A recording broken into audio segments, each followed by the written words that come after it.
Okay, we've started. So welcome, everybody, to the November OPIRG collaboration lunch. Today we're talking about design and disability justice. And we have two amazing folks here from the Disability Justice Network of Ontario. So I will tell you a little bit about them quickly, and then we'll get started. So we have Brad Evoy, who is a my goodness, I cannot talk today, multiply disabled member of the, oh no, Brad, you may have to help me pronounce properly. Qalipu? So it's Qalipu. Qalipu, okay, my apologies. Qalipu Mi'kmaq Nation, originally from so-called Western Newfoundland, and serves as the executive director of the Disability Justice Network of Ontario and co-chair of the Accessible Housing Network. In addition to posting memes on DJNO's socials, Disability Justice Network of Ontario socials, Brad also serves on the boards of the Fatal Light Awareness Project, FLAP, Canada, and Heritage Toronto. And then we also have Sahra Soudi, who is a multidisciplinary artist, curator, educator, and community organizer based in Hamilton, Ontario. She combines her activism and artistic practice to envision better and more just futures for all. She advocates for the inclusion and participation of Black, Indigenous, disabled, and racialized communities in a range of settings, from artist-run centers and DIY venues to national galleries. And she's also an emerging artist and curator, passionate about cross-movement solidarity and disability justice. And she honors this framework by empowering and mobilizing their communities to push for radical change. I will leave the two of them to talk a little bit more about DJNO, but as someone also who I may contribute to the conversation, someone who has type 1 diabetes and who works on design justice a lot and has been a part of a network called Design Justice Network for a long time. I've got lots of experience in the same fields. But I'm going to pass it over to Brad and Sahra to lead us into a conversation. Thanks.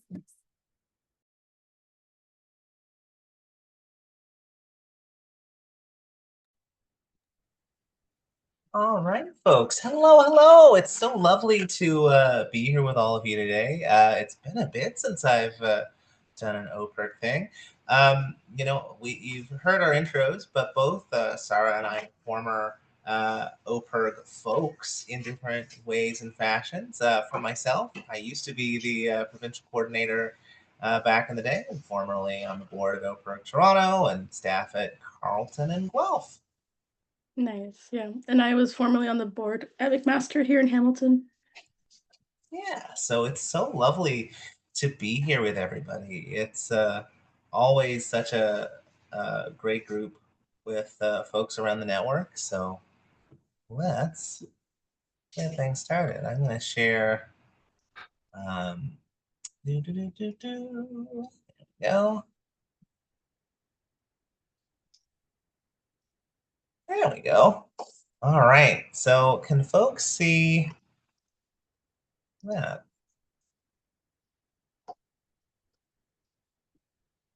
Perfect. All right, friends. Just pull up an additional window here. All right, so welcome to Disability Justice and Design with us. And I'll pass things over to get things started to Sahra. Thanks, Brad.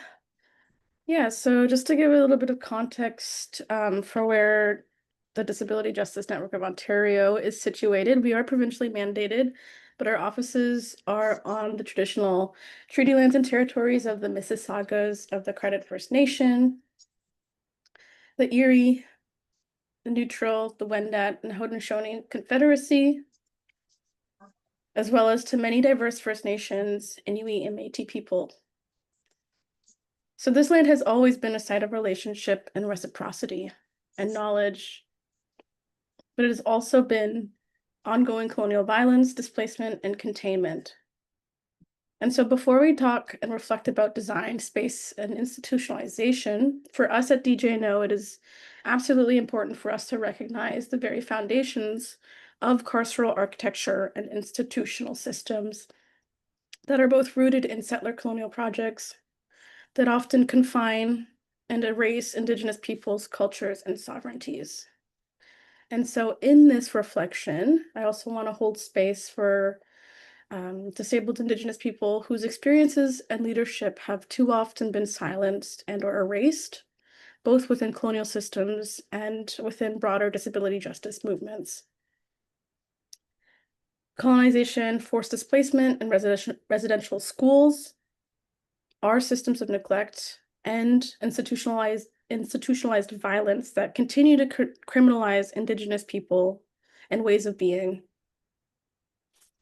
Disabled Indigenous communities have long resisted through networks of care, ceremony, storytelling, and land-based practices that reimagine what access, community, and freedom can look like outside of colonial institutions.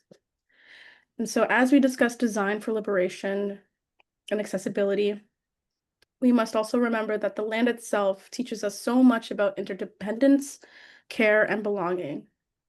And so true accessibility and justice cannot exist without recognizing Indigenous sovereignty and without centering those most impacted by systems of control, including disabled, racialized, and marginalized peoples.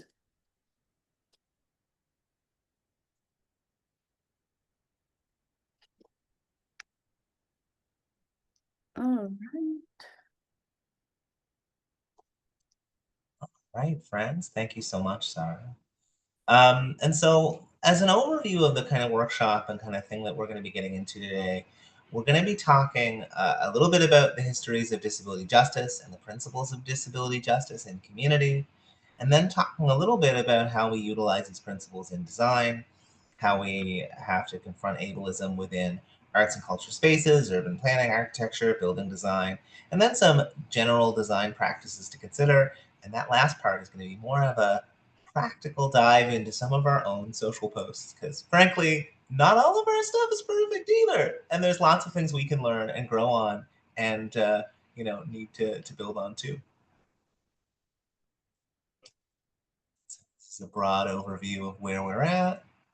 Going to be breaking down those models of disability justice, a bit in the disability rights movement, a bit on disability justice, and then focusing from that kind of broad lens into ableism and design and arts, carcerality and institutionalization, and a little bit in the design and context side of things. And so when we talk about ableism, we're talking about broadly discrimination, prejudice, or social bias against people with disabilities based on the belief that non-disabled people are normal, superior, or more capable. And these ideas come out of whole broader social movements, but are also fundamentally founded in, again, very colonial ideas of personhood, of being and existence in our broader society. And so one of the models of disability that has historically perpetuated various forms of ableism are both the medical and eugenics models of talking about disability. Because this model often focuses on the idea of being disabled as a diagnosis, as something to be cured, healed, otherwise fixed, which distracts from our own perspectives of the world while dividing us from each other and, fundamentally shifting our focus from a collective struggle on disability to something that is individualized and particular in that kind of way. It's not about disabled people being able to exert our own wills, our own dreams, and being able to, express our desires as a community, denying us broad political agency. And, related to this, eugenics, while often seen as separate from the medical model, is fundamentally intertwined and takes the ideas of the medical model a step further. And so, the term eugenics, of course, was coined by British colonial scientist Sir Francis Galton in 1883. And Galton and other eugenicists believed that human traits were passed down from parents to their children, and that by eliminating people with undesirable traits, we would be able to cure society of its ills. Now, you may think that, this is an extreme kind of position held only by, white supremacists and fascists and what have you. But think for a practical example about how ODSP, or if you're in Toronto, like Wheel-Trans or other accessible transit applications work. Fundamentally, the way that these kind of, judge us based on very medical criteria, the way that they separate us from broader society and separate us from our own access needs, fundamentally is still based in these ideas. And so, because I'm a historian, as folks know from my broader academic background, and I know people at OPIRG, well, I'm sure we're very sick of me talking about broader history. As I went through it, we're going to do a little bit of a history walkthrough here. And so the medical model in Ontario started with, and broader kinds of models around eugenics started with the British government passing an act to authorize the erection of an asylum within its province. And I'm not going to say the full name of the act because it's super ableist.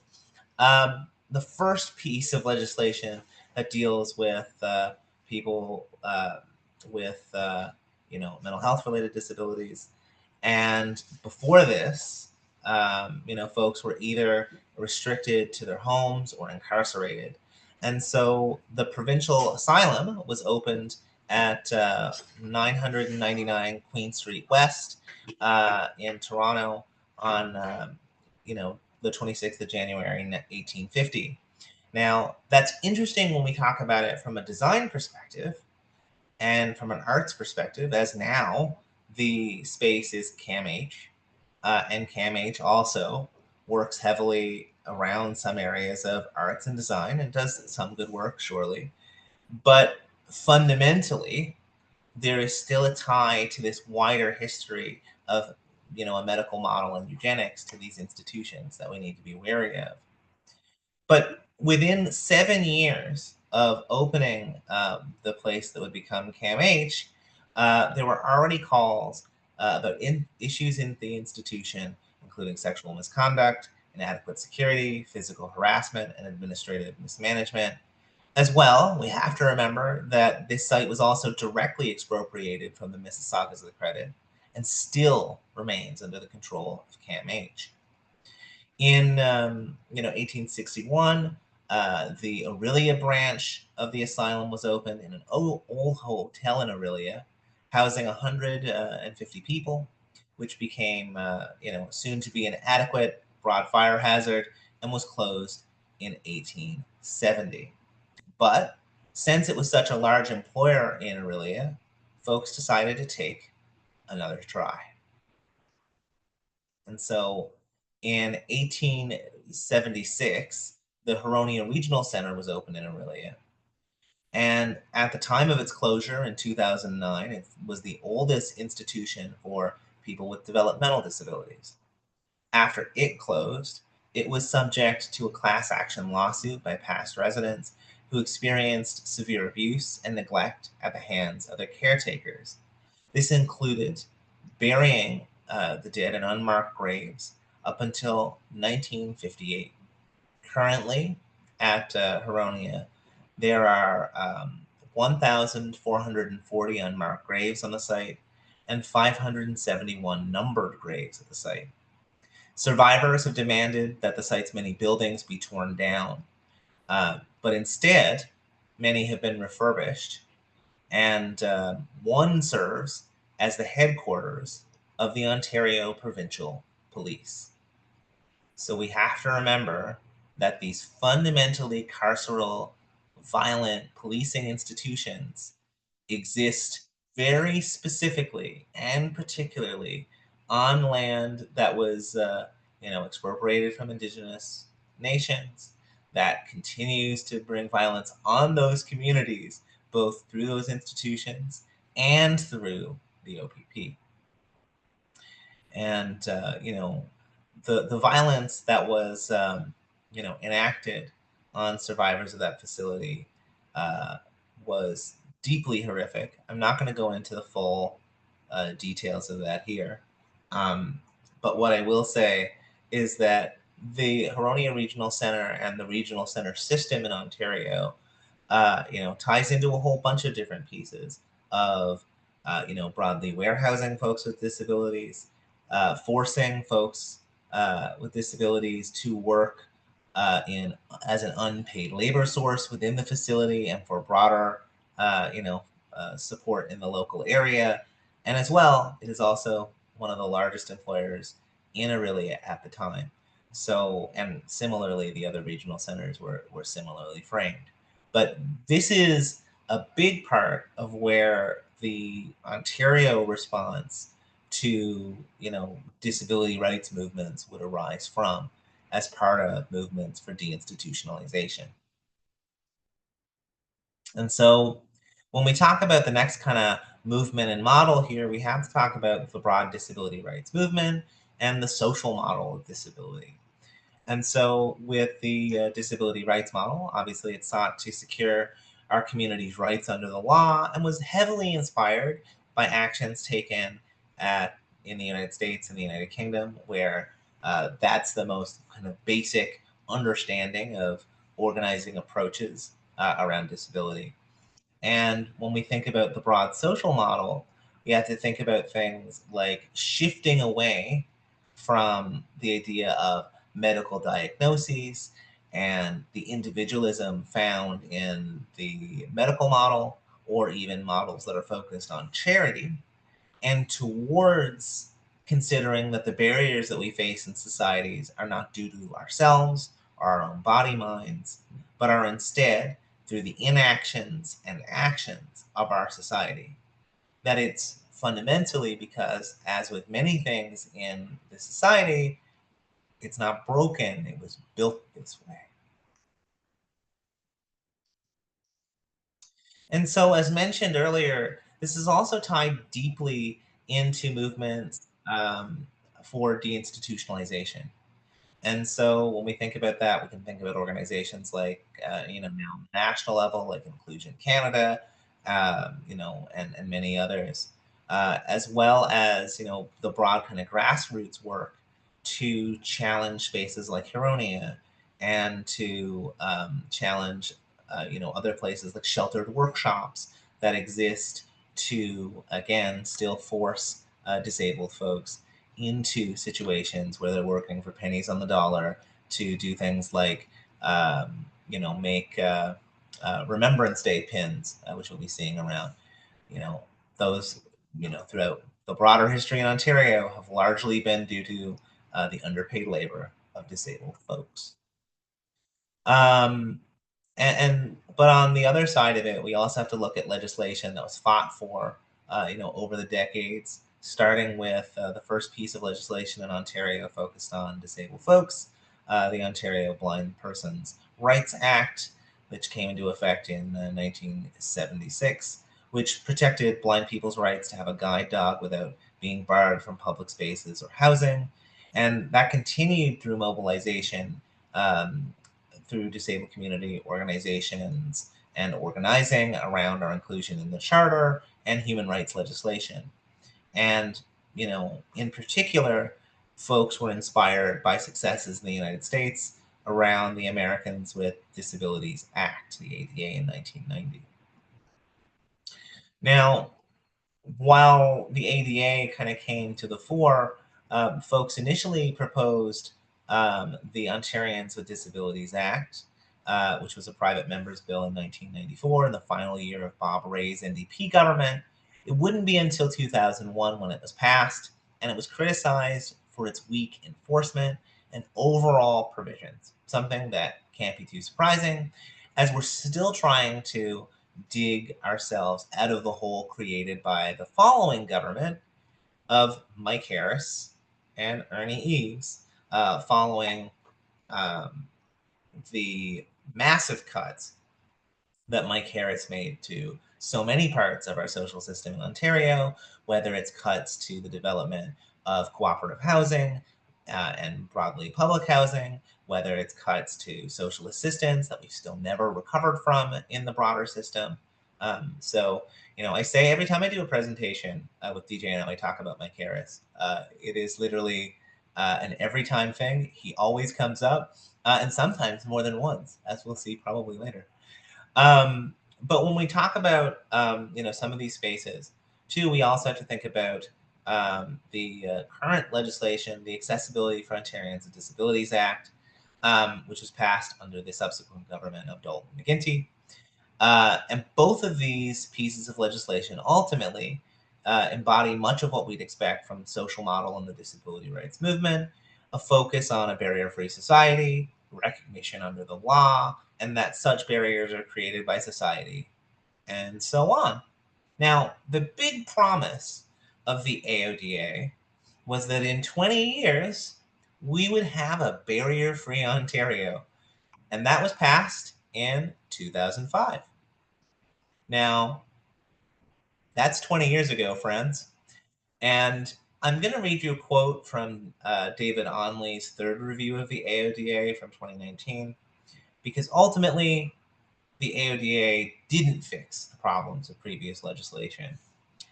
What Onley says is that the vision of the AODA has, by and large, turned out to be a mirage. Every day, in every community in Ontario, people with disabilities encounter formidable barriers to participation in the vast opportunities this province affords its residents, its able-bodied residents, as will be fulsomely described later on. But for most disabled persons, Ontario is not a place of opportunity, but one of countless, dispiriting, soul-crushing barriers. That's in a government report, friends, and by someone who, while is, I'm sure in some ways progressive in a broad way, that is the kind of language that's willing to be used by someone who was working at the time for a conservative government.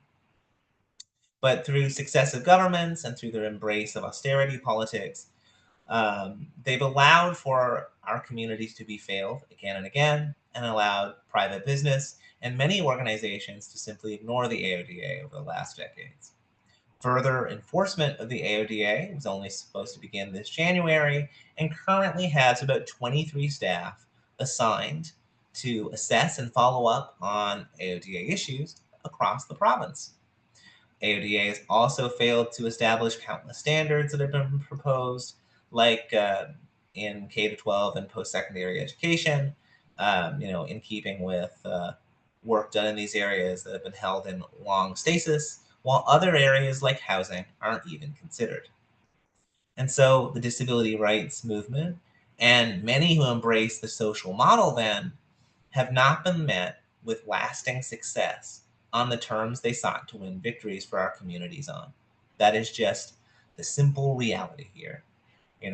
If we are looking at inclusion under the law, we have not achieved that. If we are looking at a struggle for justice and building things that are barrier-free, we have certainly not achieved that. And so disability justice is an alternative framework looking at disability, derived from the work of disabled artists and activists in the Sins Invalid Collective in San Francisco in the US. As the AODA was being passed here, a group of disabled activists of color, like Patty Byrne, Mia Mingus, Stacey Milburn, conceptualized the framework of disability justice, moving beyond a rights and legislation-centered approach that the disability rights movement, carried with it. Instead, it recenters organizing away from just the concerns of disability organizing and organizations, which view us as a single community, and towards a view of many disabled communities with intersecting, converging, but ultimately many unique experiences. For example, those of Black, Indigenous, and racialized disabled peoples experiencing medical racism and ableism combined, particularly when dealing with systems of social assistance. And so this led to the development of 10 principles of disability justice, which I'm going to go through kind of broadly here.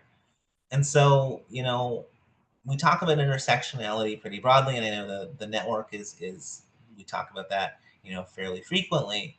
But in addition to that, I think that one of the really interesting things of disability justice is the subsequent principle, which is focusing on the leadership of those most impacted, that we're led by those who most know these systems. And so being able to consider those two principles together, being able to look and understand the voices of racialized, marginalized communities, of folks who are queer and trans and disabled, being able to look at things in a more holistic kind of way is a critical piece of importance to understanding disability justice. Additionally, unlike many of those who use the phrase disability justice requires an anti-capitalist politic. When we look at an economy that sees land and humans as components of profit, we have to be anti-capitalist by nature. And I think that that's really important when we think about this, right? Like when we look at the push towards capitalist productivity and the violence that brings, that ultimately is fundamentally a disabling force in society and is specifically going to impact those who are otherwise most impacted by society. Additionally, we have to consider a commitment to cross-movement organizing. So shifting how social justice movements understand disability, but also contextualizing ableism and disability itself, right? Our experiences of disability aren't separate from other movements. And while that leads to a politics of alliance on a broad level, this also leads into the next principle, recognizing wholeness, that people have an inherent worth outside of commodity relations and capitalist notions of productivity. And that also extends not just to ourselves as individuals, but to our communities as well. And additionally, we could talk a little bit about broad sustainability, both in terms of for our world and environment, but also for ourselves, that we as individuals and our collectives also need to sustain ourselves for the long term, and that our own experiences have to guide us towards justice and liberation. In addition, all experiences of disability are not the same. We need to have cross-disability solidarity in how we bring these things together.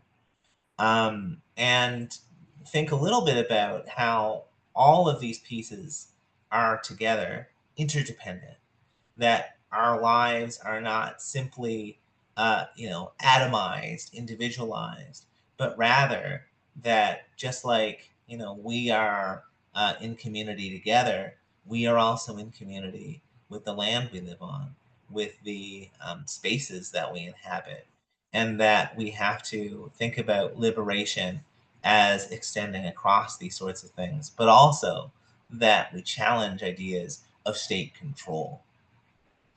And then finally, at the last two, looking at collective access to ensure that there's greater flexibility and nuance that goes beyond some kind of normative framework of what it is to be able or disabled in broader community and to be in community together. But then ultimately looking at, I think, the last principle, that no body or mind can be left behind. Ultimately, we have to be able to come together to accomplish the revolution that we require, true collective liberation. And I would say too, and I think this is important when we think about this from a broad disability justice perspective, from a design perspective, but that ultimately we can't also just focus on collective liberation in a single nation, in a single place. Much like we talk about, challenging borders and other spaces in, migrant justice work and in other areas, that too is true for disability justice, as collective liberation requires, the broad fight against colonialism and imperialism, not just here, but around the world, so that we can actually and truly support disabled folks all around the world together and bring together our abilities and capacities to challenge the, fundamentally colonial and capitalist forces that are out there in the world.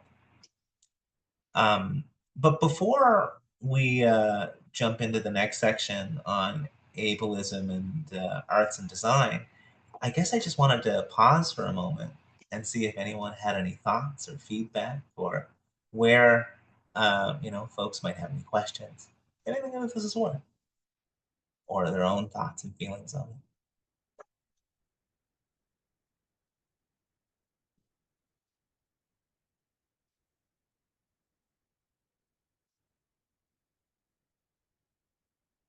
Go ahead, Carrie. Hi, nice folks. It's so nice to see you and have this meeting. I was just wondering if you would speak to, or how you navigate when the people who are most affected have conflicting needs in these movements. And so, and in my own life, I see this a lot, like coming from a developmental disabled family and navigating like masking and communication. And like in a lot of ways, those are like they work together and against each other around like building trust in spaces and stuff. And so just when we think about like not leaving anyone behind, there's a lot of developmentally disabled folks who don't get to come to a lot of our meetings, I find. And so it's like, how do we navigate the conflicting needs within the disabled, the fight on interdependence, and just like holding space for all of those things? Yeah, I think that for me, when I think about that, I think that one of the things that I always think about with these sorts of things is that I think we need to be able to give ourselves and our communities a lot of grace and understanding and time to know that sometimes we may not always come from the same perspective or experience, or form of the ways in which we communicate best with each other, but to understand that we're trying to work to that kind of position, and trying to understand each other, and take the time to recenter that in our conversations as we go along. I think that there's always opportunity for misunderstanding, or a points of disjuncture in that solidarity. But one of the things I think that often is the best way to deal with that is to take time to really get to know and understand what methods and ways of communicating and understanding, and building those kind of relationships takes time. And with family, that's definitely hard too, and that comes with its own dynamics and its own processes. But I think that it is a slow process of understanding and care. And I think that even in our work, there's definitely times when that can be challenging, right? Where it's there's tension between needs and tension between understandings. And so it's really, to me, about like taking that time. But I don't know, Sahra, if you have any other thoughts on that. No, I think you answered that perfectly, and also what a good question. Mm-hmm. That's something that we at DJNO are often thinking about and reflecting on.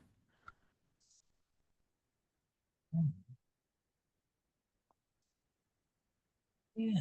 And I guess, Victoria, I know you have a lot of broad experience in design justice related spaces. I don't know if there's anything you want to say on that side of things before we continue on into where we're going.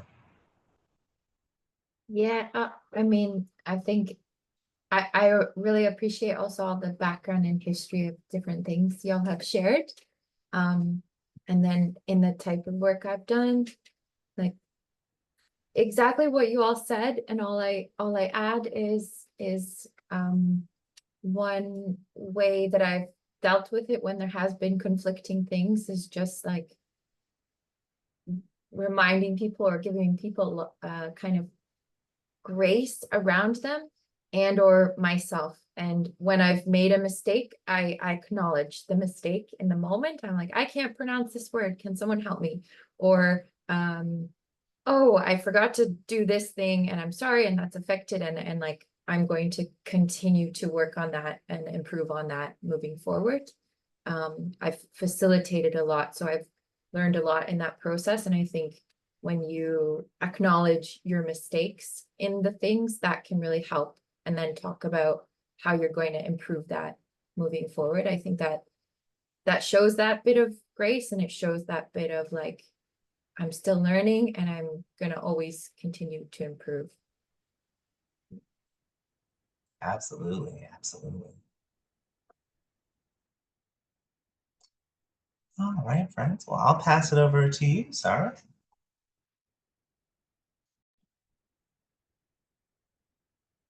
Thanks. Are you controlling the slides, Brad? I am, Pat. Okay, cool. Nice. So ableism in design and arts. I think Brad went a little bit over the sort of definition around ableism, but I'll just briefly touch on it, and then we'll also discuss how it's embedded in design and the arts. So like Brad mentioned, and I'm sure many of you are also very familiar with the term, ableism is discrimination, prejudice, or social bias against people with disabilities based on this belief that non-disabled people are normal, superior, or more capable. And so in other words, ableism values certain bodies and minds over others, and it can appear in attitudes, language, design, policies, legislation, and systems that exclude or disadvantage disabled people. And so ableism is a set of beliefs that devalue people with physical, intellectual, cognitive, psychiatric disabilities. Ableism does not always involve malicious intent, but it is one of the most common manifestations of people with prejudice against people with disabilities. And this also includes people who are neurodiverse. And sometimes this manifests even as something as simply not acknowledging that disabled people are existing in public space. These stereotypes in turn serve as a justification for ableist and eugenics practices, and also reinforce discriminatory attitudes and behaviors.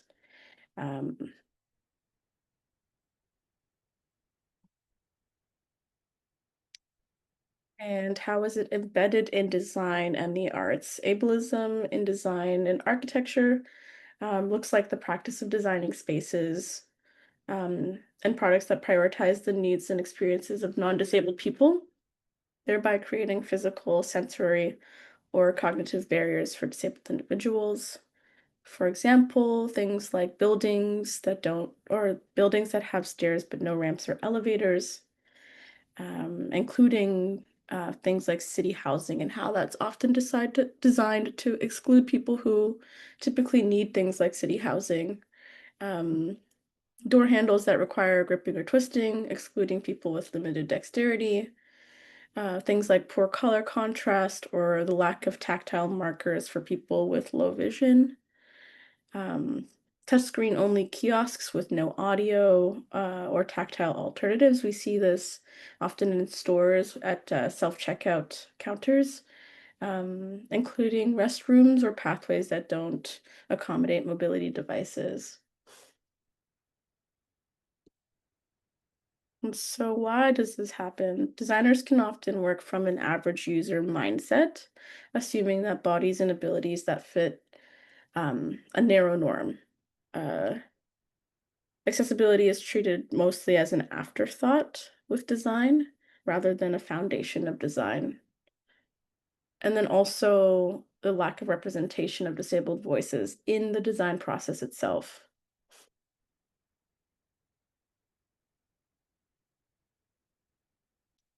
And so to counter ableism in design, we find that professionals use things like universal design or inclusive design principles to create environments that are usable by everyone, regardless of ability, without the need for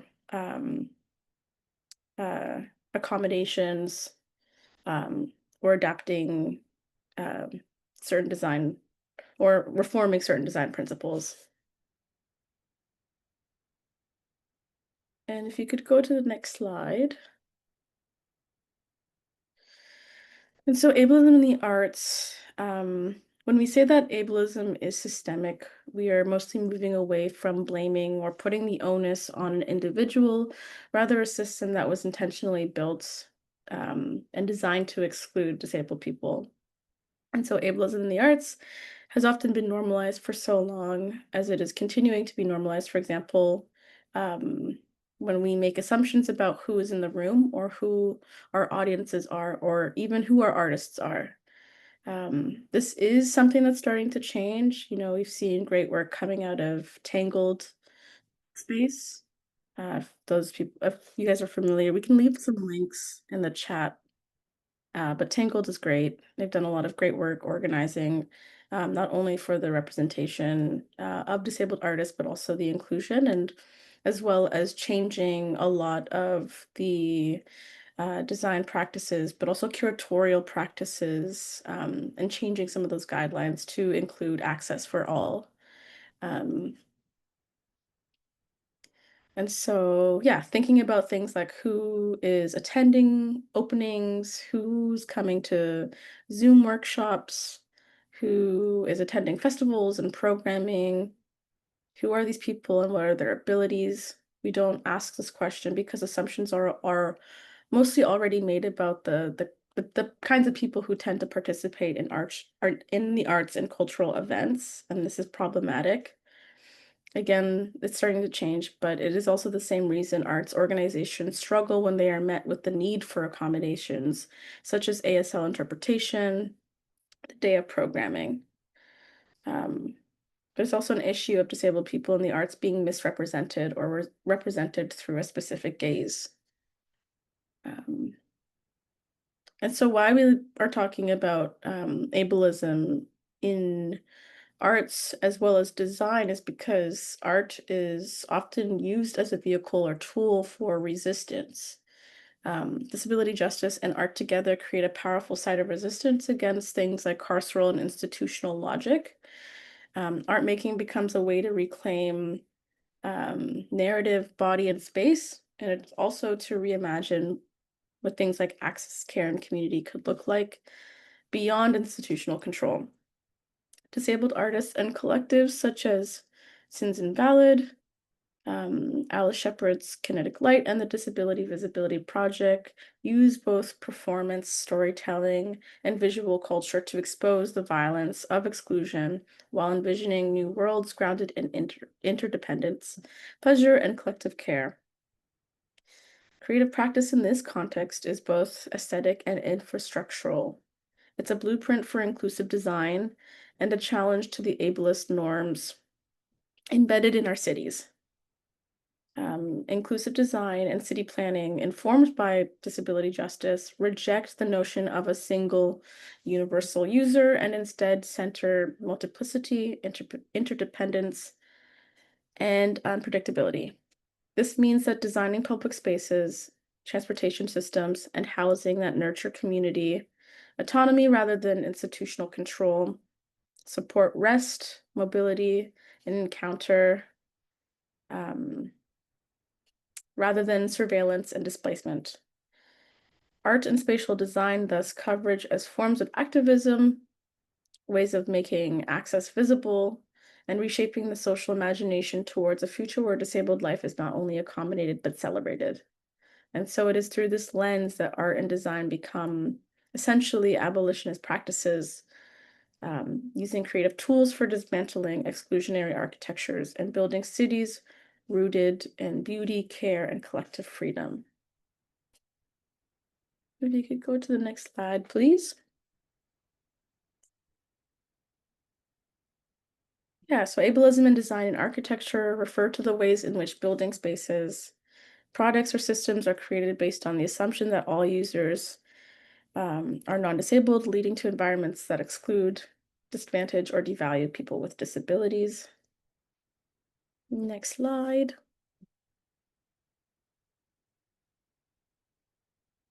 Housing design. So in Ontario, housing is one of the big areas of inaccessible design that often impacts all of our lives and is shaped by federal, provincial, municipal failures over the last 30 years. And we see this really being exacerbated right now with certain things like rent control being weaponized and or being taken away. We see an overpopulation of disabled people in encampments. We see an overpopulation of disabled people in institutional long-term care, including psychiatry. And we see things like rent geared to income being taken away and or close to non-existing at all. And often people who are on ODSP can't even afford current rental market, or what is it? The market rent currently, forget what it is, something like 1,600. Yeah, it's just atrocious. And we know that people who are on ODSP and OW cannot afford it, which is contributing to the housing crisis. And that is something that is actually built in. And Brad, you mentioned something along the lines of like, the system isn't broken, it was built this way. And that goes for housing design. We go to the next slide.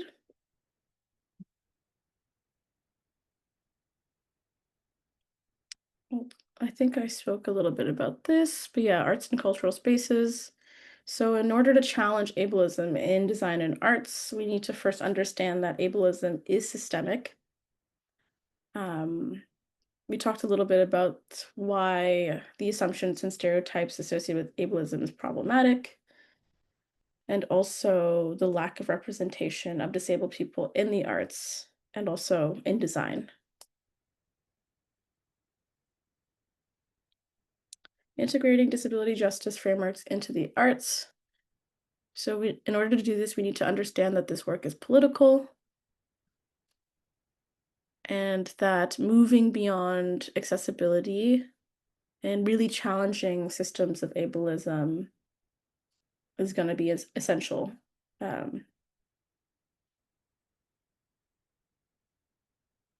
We go to the next slide.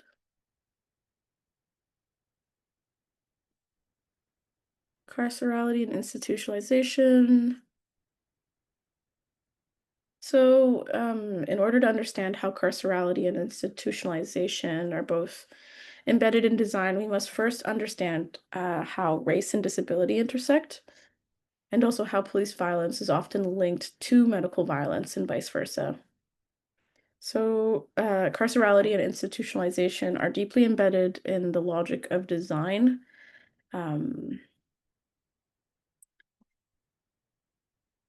The environment often it encodes things like social hierarchies, determining who is seen as safe, who is seen as mobile, and often worthy of care.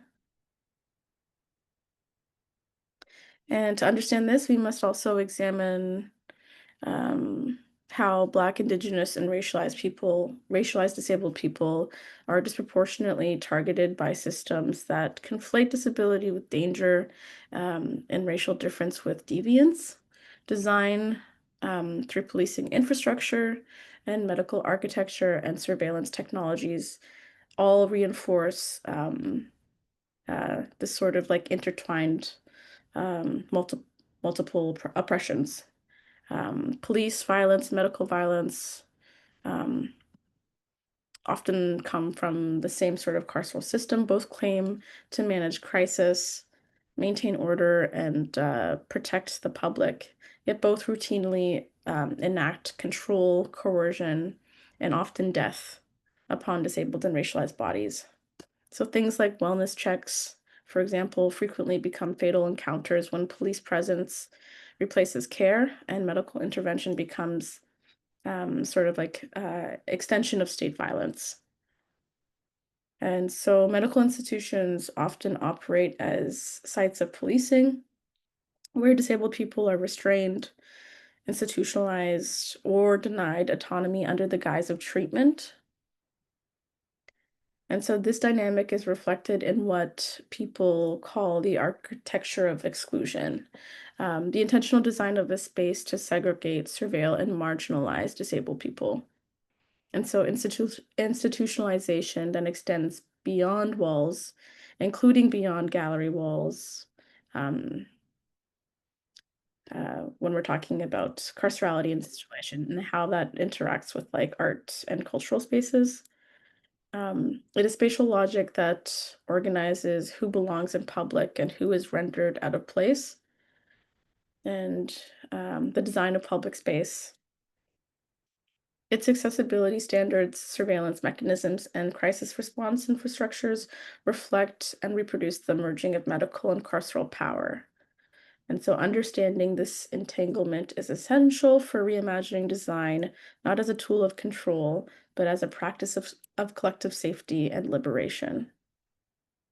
You could go to the next slide. And so things like the understanding the criminalization of disability, decoupling the police from mental health response, and an alternative to look at design for liberation instead of things like control.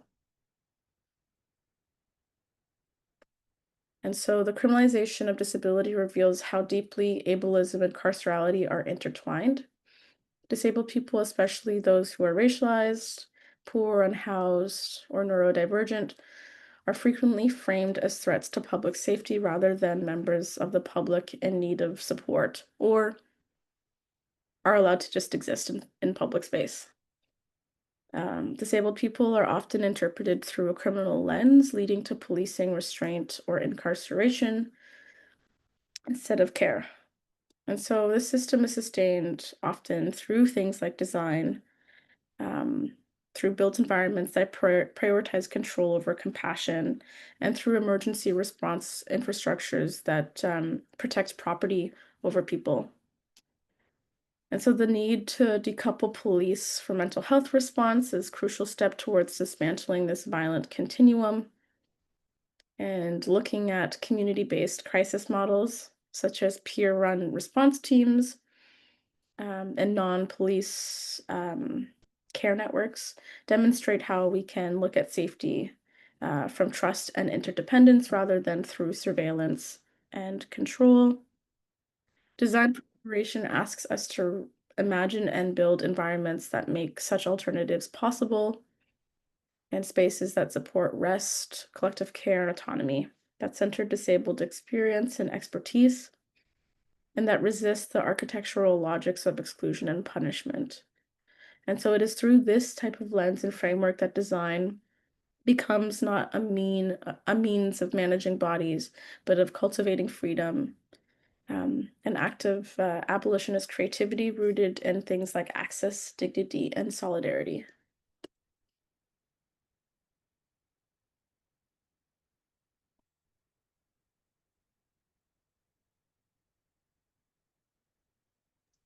I don't know if you have anything else to add to that, Brad. Yeah, the one thing I want folks to really think about too, in the context of carcerality and institutionalization, and I wish I should have added a slide on this, honestly, but is the current political context in Ontario and a move towards re-institutionalization in many ways. You know, we talked about these institutional structures and what that looks like and the carcerality that exists, the struggle for deinstitutionalization. But I think we also have to be really mindful that the current government under Doug Ford is actively looking to re-institutionalize members of our community, whether it's through things on Bill 6 that actively criminalizes unhoused folks who are predominantly disabled, as being unhoused itself is disabling, whether it's through Bill 10 that actively turns landlords into drug cops to force out drug users from house spaces and directly undermines so-called supportive housing, as a lot of supportive housing is just another form of institutionalization. whether it's some of the things that are happening under Bill 17 that's made it more difficult for municipalities to build above the building code and build more accessible spaces, while also incentivizing directly in the bill the development of new long-term care facilities that are essentially private warehouses for disabled folks and seniors, or whether it's some of the pieces under Bill 60 that will, make it easier for folks to evict folks and put them in a more difficult kind of space in general, and again, incentivize folks being criminalized. So, I think that we really have to look at our current moment and understand that design is not in any way separate from the broader struggle for liberation. That the living kind of space design that we see in the world is deeply tied to this struggle for deinstitutionalization and building spaces that are accessible, but also that the kinds of things that governments and the state is willing to build is intentionally designed to be more institutional and to institutionalize us further, whether it's through new long-term care facilities that are run through private companies, including those owned by Mike Harris. I told you I'd get back to him. Or through home care companies that are owned by his family as well. Whether it's, looking at the way that the reintroduction of policing in schools, reintroduces a lot of those same kind of violences against disabled students. All of these pieces come together. And so we can't really separate these kind of questions from each other. And it's something that right now, when it comes to looking at, again, lived environment, public space design, city design, architecture, all of these things, it is a real immediate thing that we have to think about, like as we look at what the government is doing right now in front of us. Do folks have any other questions or thoughts on this before we get into a brief design and context piece?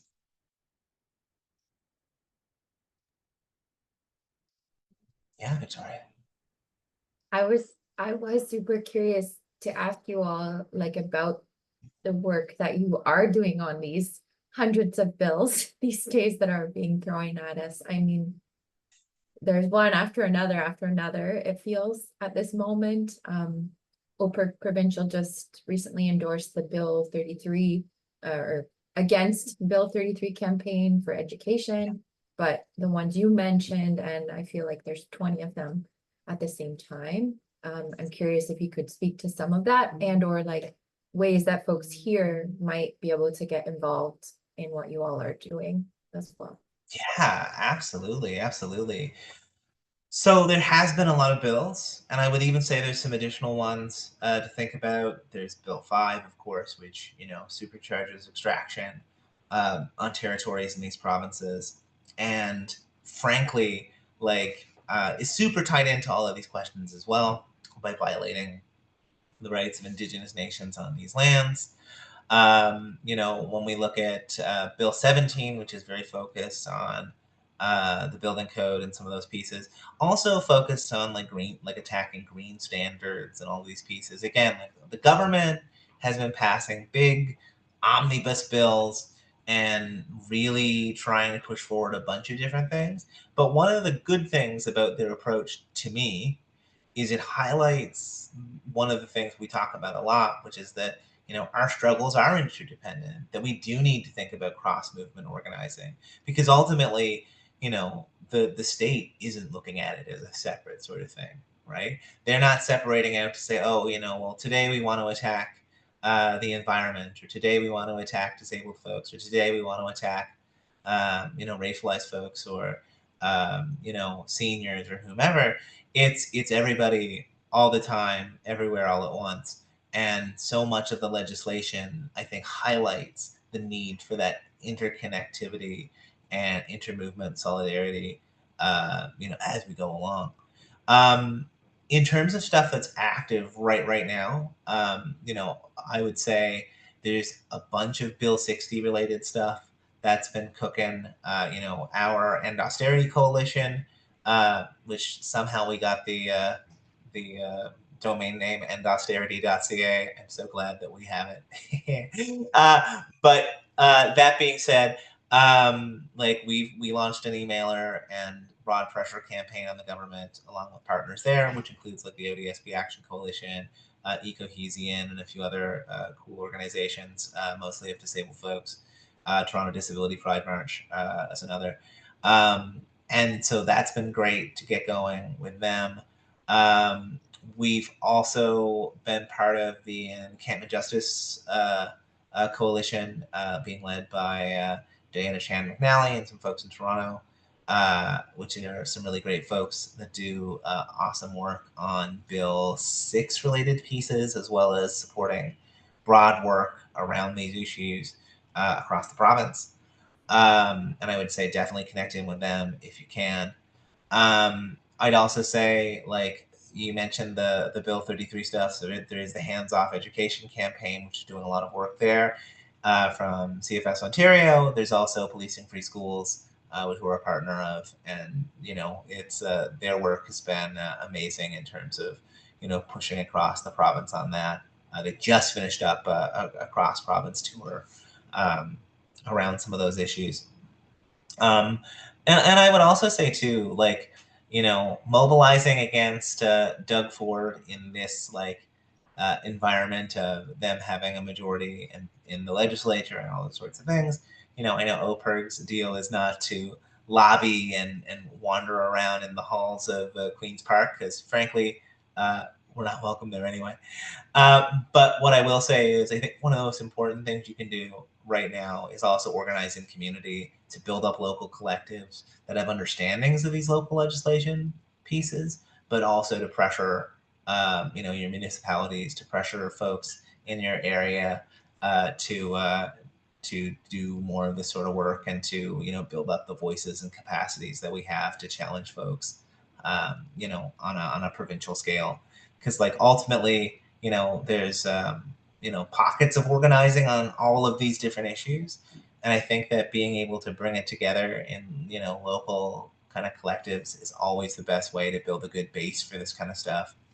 And you know, we're here to help with that too.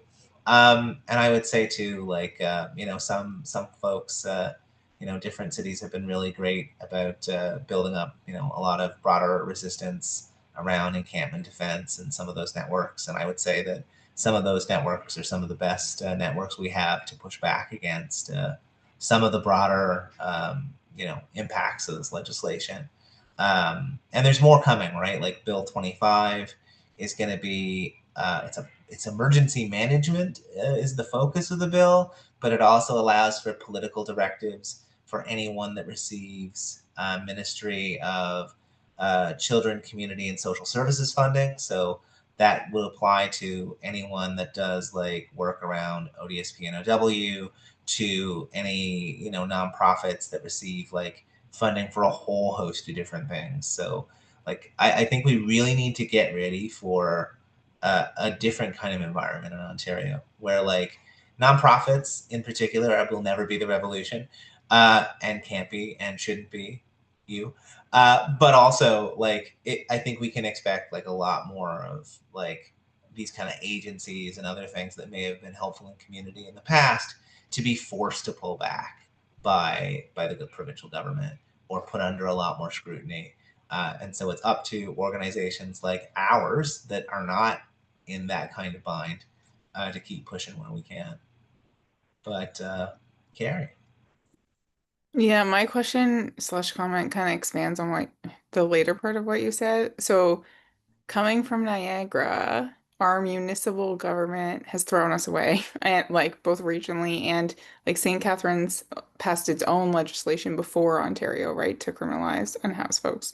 Like we are the leaders in criminalizing unhoused folks in a lot of ways, which is horrific. And also in contrast of everything that's being said locally, which also has a huge impact because we will likely be the last CTS consumption and treatment safe injection site in Ontario come next year. And so we hear it a lot with like universities they're going off the deep end even more so in terms of just not listening to students and not listening to professors. And we're now like, this is escalating to like city, like you can, I mean, you and I delegated at the same thing. Like you can delegate till your tongue falls out and they don't actually care about math and science. They care about the like image of wealth. At least that's what like places like Niagara and Barrie, which I think are the like smaller municipalities that folks should look to, where like we're getting like the first waves of crackdowns. And obviously bigger populated cities see it faster, but we see it like we've had this happening to us for a long time. So I guess would you what advice does DJN give to people who's like municipal, like lobbying has no point, and like we all of our effort goes into keeping our neighbors alive, and like is it about like giving a space for people we don't agree with to come to, like creating alternative spaces? Like I've listened to municipal government people tell my neighbors there is no hope in our community and the only thing you can do is call the police, and well, the police budget goes up, you know? And so I'm just wondering, how do we maintain motivation and optimism, or like even like suggestions to people when like we're hearing universities putting in austerity measures and it feels hopeless, and we're seeing lobbying and delegating and like being civically engaged feels hopeless sometimes. And so yeah, how do you keep people motivated? This is a great question. And it's one that like similarly, I would say we do a lot of delegating in different cities. Hamilton is probably the one we do it most in. And Carrie, I would say like much like the experience we had together in Niagara, and I'm sure you have in Niagara all the time. Hamilton is the exact same vibe, where it's like you are slamming your head against a wall, trying to get them to listen, even with so-called progressives. Like, thanks so much. Andrea Horvath, former leader of the NDP, who is, I would argue, one of the most reactionary mayors, in this province, though she has a lovely patina of progressivism that covers that up. And like, I hear you. It's really hard, and it's something that I know on our team. Like, I think we face this a lot in terms of even just like, is it worth doing another one of these to get it out there? And I don't know, Sahra, if you have any thoughts on this immediately, because I know like even you've been doing the Hamilton circuit of delegating a lot longer than I have been. So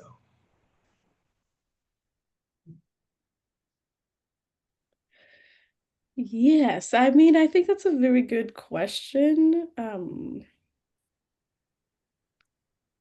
Yeah, I think right now, like the context in like the Hamilton organizing scene around this is just the effectiveness of the delegations. And I think people are currently in a process of like, yeah, just like reflecting on whether or not it's worth it and if our efforts like are needed elsewhere.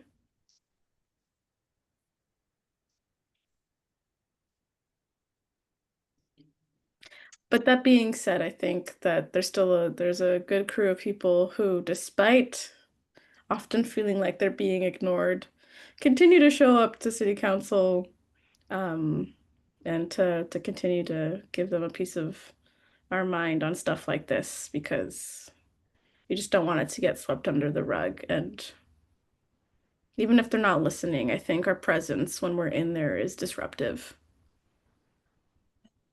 and does also shed light on just like the whole democratic process. and I think like building from that too, and I think building from a little bit even from yourself, Carrie, too, like I think it's like, for me, the way I look at it is like, you know, are we going to get change through these processes? No. Like, I think it's a flat no. I think, around the time that we were delegating together, Carrie, I think I delegated at like every city municipality I possibly could around Bill 6, and like trying to get folks on side.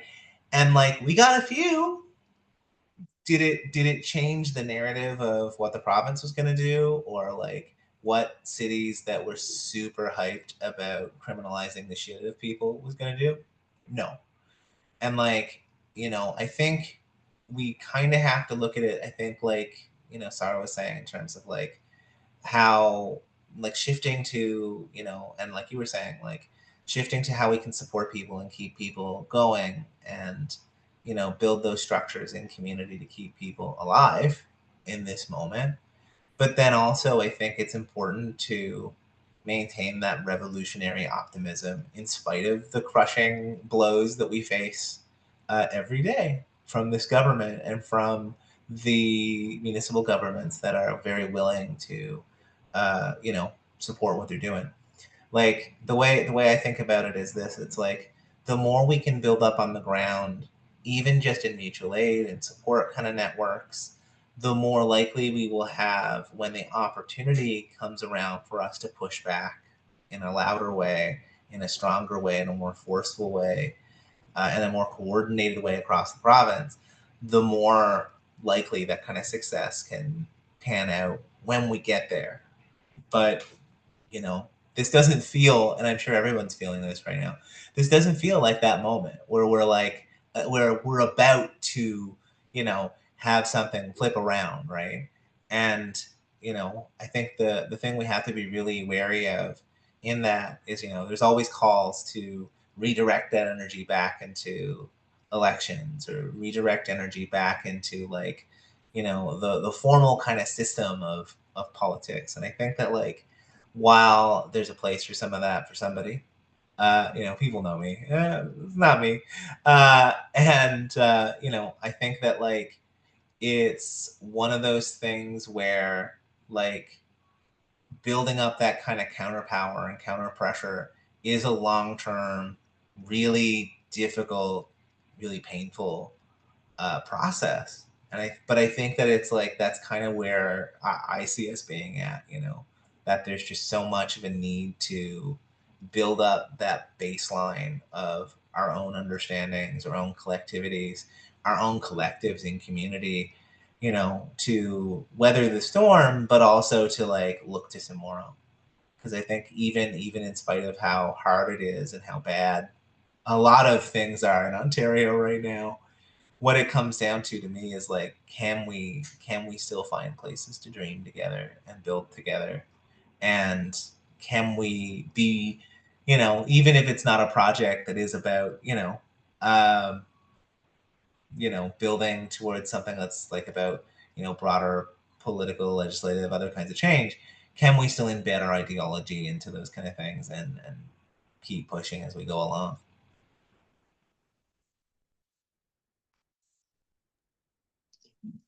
So I see. We have like 10 minutes minutes left. Yeah, I wanted to say, do you want to go into the next topic, or Yeah, I think we can probably leave it if folks have questions. Just really, really briefly, what I would say, just looking at our best example of our socials, is make sure to include broad alt text in your work, friends. That's super important. A lot of folks do forget to do that. Broadly descriptive. Try to make sure that your designs are blocked pretty nicely in terms of colors and other things. And I would say, one thing, we've gotten a lot of designs where folks have sent us messages after saying, oh, the contrast on that wasn't, what we needed to be. The spacing on this is a little bad in this way or that way, or in the case of, like, one of our later ones, that, like, it's not justified in the right way to be easy enough to read, or other things like that, or there's just too much text in general. And so this is just to say that, like, when it comes to at least this kind of visual design stuff, even an organization like DJNO is not perfect. We make mistakes. It's okay to make mistakes. It's important to, like, build from that and learn from that, and try to, adjust in terms of how you deal with some of those sorts of things. Robert. Okay. Yeah, so my question since you're talking about postals, do you have any tools that you recommend using on like contrast or any other accessibility tools for postals or online content? Yeah, I'll pass to you, Sarah, if you have any initial thoughts on that one. Sorry, could you repeat that? So the question was about if we have any tools that we use for like looking at contrast and other kind of really particular tools for visual design. If we have specific tools, I don't know if we do, Brad, do we? Not super Oh. particular ones. Like we've used different ones at different times. But I can definitely pull together some things that would be helpful for folks. Yeah, I think we kind of have like had a couple, what is it called? Staff meetings on this. And I think something that's helped is that we've come up with some sort of like brand deck. And it includes certain colors that are like safe using, generally speaking with design, and then also certain colors to avoid. We tend to use the same font.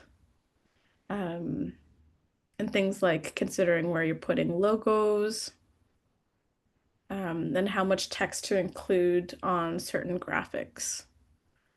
And so if like those things are helpful, I don't think we have a problem sharing that our brand deck. That's helpful. Yeah, absolutely. And I would say one thing that we really want to do in the next little while is also look at, we've talked about developing a project around design a little more internally. If we can get some funding for it, but that's the perpetual question. And so, I think it's like, there's definitely like, even for example, on the image here, like, I thought the contrast on this was fine. As someone with low vision. But with this overall set of designs, things did come up with that for other folks with low vision in particular, as well as like even just text alignment, right? Like ultimately we try to keep, towards the left text alignment, not just because of our politics, but because, it's easier for folks to read depending on folks' access needs. And things like that. So there's definitely pieces like that.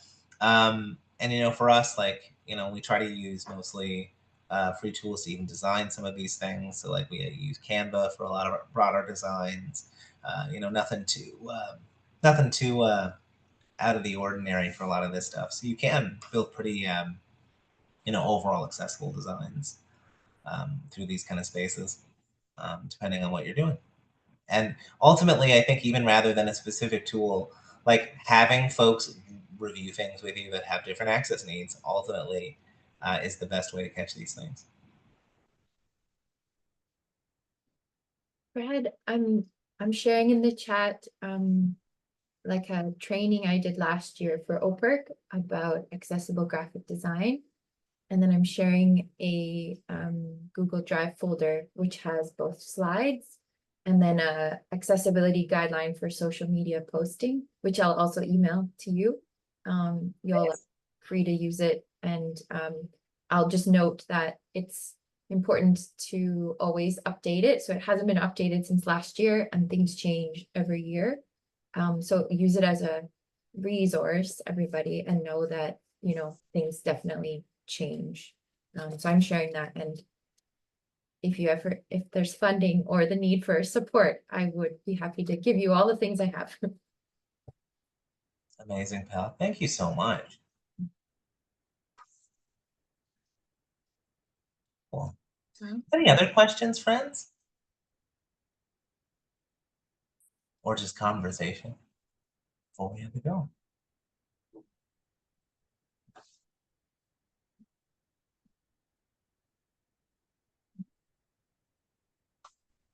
Sounds like no.